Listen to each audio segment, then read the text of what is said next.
नमस्कार। 20 मई 2026 के इस मॉर्निंग इंटेलिजेंस अपडेट में स्वागत है। आज का हमारा फोकस मध्य पूर्व और विशेष रूप से लेबनान पर है।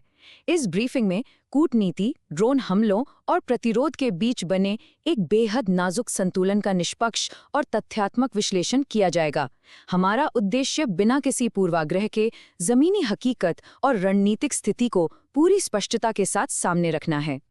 इस विश्लेषण की शुरुआत करने से पहले ये बताना जरूरी है कि आज की ये इंटेलिजेंस ब्रीफिंग प्रोवेव एआई द्वारा विकसित स्टाइलो इंटेल ऑप्स प्लेटफॉर्म से प्राप्त एआई संचालित ओपन सोर्स इंटेलिजेंस पर आधारित है। ये तकनीक दुनिया भर के सटीक डेटा को बेहद तेजी से संकलित करने का काम करती है। आज की चर्चा के मुख्य बिंदु कुछ इस प्रकार रहेंगे। सबसे पहले इंटेलिजेंस ब्रीफिंग का अवलोकन, फिर सीमा संघर्ष के पैटर्न, प्रमुख निर्णयकर्ताओं का दृष्टिकोण, सोशल मीडिया और OSNT डेटा का विश्लेषण, भविष्य की दिशा और अनुमान, और अंत में निष्कर्ष। खंड 1, इंटेलिजेंस ब्रीफिंग अवलोकन, दबाव में एक कमजोर राष्ट्र। चलिए सीधे विषय पर आते हैं। लेबनानी राज्य की वर्तमान स्थिति को देखा जाए तो आधिकारिक तौर पर सरकार बरकरार है और काम कर रही है, लेकिन रणनीतिक रूप से ये अत्यधिक दबाव में है और काफी कमजोर हो चुकी है। ये पूरा विश्लेषण मुख्य रूप से 1 मई से 16 मई 2026 तक के 2 हफ्तों के घटनाक्रम पर केंद्रित है। इन 14 दिनों के भीतर कूटनीतिक वार्ताओं और जमीनी संघर्ष के बीच भू-राजनीतिक तनाव अपने चरम पर रहा है। एक तरफ सरकार कूटनीति में उलझी है, तो दूसरी तरफ सीमावर्ती क्षेत्रों पर उसका नियंत्रण लगभग खत्म हो चुका है, जिससे स्थिति और भी नाजुक बन जाती है। खंड 2, सीमा संघर्ष के पैटर्न, सामरिक वृद्धि और जवाबी कार्रवाई। अब राजनीतिक बयानों से हटकर सीधे भौतिक युद्ध क्षेत्र की बात करते हैं, जहां पिछले 2 हफ्तों में कुछ बहुत ही स्पष्ट और गंभीर सामरिक पैटर्न उभर कर सामने आए हैं। इस सामरिक मानचित्र पर गौर करने से भौगोलिक विस्तार की तस्वीर एकदम साफ हो जाती है। इजराइल लेबनान सीमा के आसपास जो खास लाल और पीले निशान हैं, वे निष्पक्ष रूप से ये दर्शाते हैं कि यह संघर्ष अब किसी एक बिंदु तक सीमित नहीं रहा है, बल्कि दक्षिणी लेबनान के कई अहम इलाकों में फैल चुका है। जमीन पर दोनों ही पक्षों की ओर से लगातार सैन्य कार्रवाइयां हो रही हैं।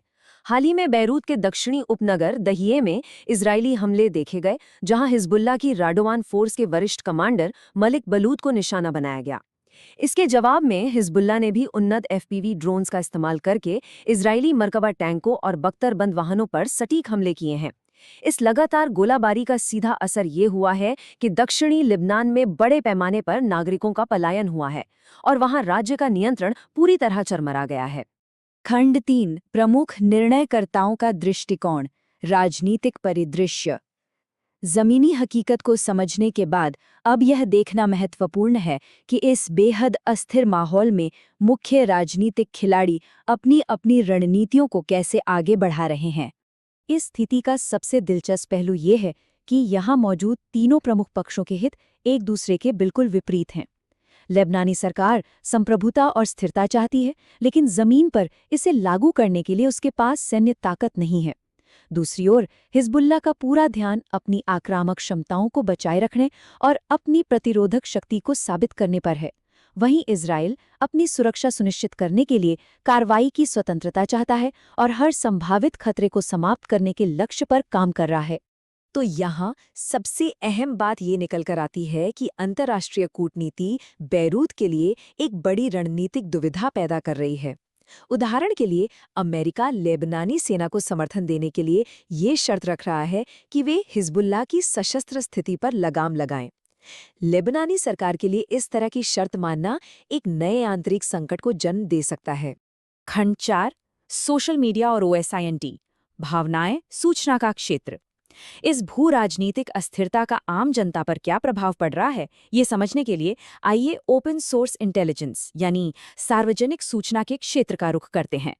स्टाइलो न्यूज़ के AI ने दुनिया भर के 250 से अधिक स्रोतों को मात्र 60 सेकंड में प्रोसेस करके जो निष्पक्ष डेटा प्रस्तुत किया है, वो काफी कुछ स्पष्ट करता है। लेबनान, हिजबुल्लाह और इजराइल से जुड़े हैशटैग्स को ट्रैक करने पर पता चलता है कि विभिन्न समुदायों के बीच युद्ध को लेकर एक गहरी थकान फैल चुकी है। राजनीतिक गुटों के बीच भारी ध्रुवीकरण है और सबसे बड़ी चिंता की बात यह है कि एक नए आंतरिक नागरिक संघर्ष के भड़कने का डर लोगों के बीच तेजी से बढ़ रहा है। खंड 5 भविष्य की दिशा और अनुमान, क्षितिज पर नजर। वर्तमान डेटा और घटनाओं का विश्लेषण करने के बाद अब समय है ये देखने का कि आने वाले निकट भविष्य में यह स्थिति किस ओर जा सकती है। इस पूरे परिदृश्य को देखते हुए एक बहुत ही गंभीर सवाल सामने आता है। आने वाले दिनों में वे कौन सी घटनाएं या ट्रिगर्स हो सकते हैं जो इस नियंत्रित तनाव को एक बड़े पैमाने के युद्ध में बदल सकते हैं। इस टाइमलाइन पर गौर करें तो 16 मई से अमेरिका की मध्यस्थता में 45 दिनों के युद्ध विराम का विस्तार शुरू हो चुका है, लेकिन ये व्यवस्था बेहद कमजोर है। पहले 24 घंटों में ही छोटे स्तर के सामरिक उल्लंघनों का खतरा लगातार बना रहता है। अगले 14 दिनों के भीतर वॉशिंगटन में होने वाली कूटनीतिक बातचीत इस दिशा में निर्णायक साबित होगी। यदि कोई बड़ी जनहानि होती है या राजनयिक मोर्चे पर विफलता हाथ लगती है, तो 45 दिन पूरे होने से पहले ही ये संघर्ष फिर से अपनी पूरी तीव्रता के साथ लौट सकता है। खंड 6 निष्कर्ष और अगला कदम, इंटेलिजेंस अपडेट का समापन। अब हम इस सामरिक विश्लेषण और आज के इस इंटेलिजेंस प्रसारण के अंतिम चरण में पहुंच चुके हैं। जाते जाते इस भू राजनीतिक अनिश्चितता के बीच एक बड़ा और विचारणीय प्रश्न हम सभी के सामने है।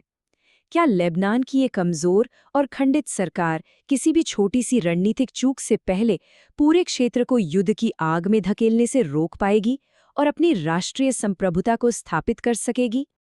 आज के इस मॉर्निंग इंटेलिजेंस अपडेट से जुड़ने के लिए धन्यवाद। इस पूरे विषय का और भी गहराई से विश्लेषण सुनने के लिए अपने पसंदीदा प्लेटफॉर्म पर Stylo news Intel update podcast को जरूर सुनें।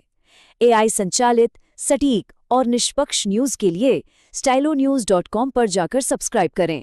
नमस्कार।